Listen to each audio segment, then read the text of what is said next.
If you need to disable two-factor authentication on your PlayStation account, follow these simple steps to ensure your account settings are updated.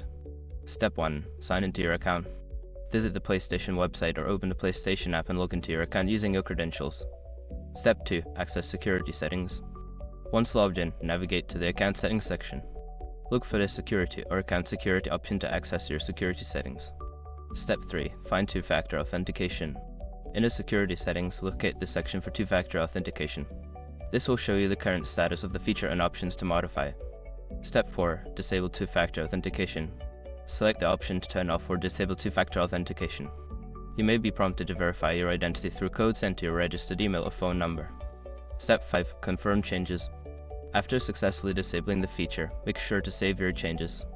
You should receive a confirmation message indicating that two-factor authentication has been turned off. By following these steps, you can easily disable two-factor authentication on your PlayStation account.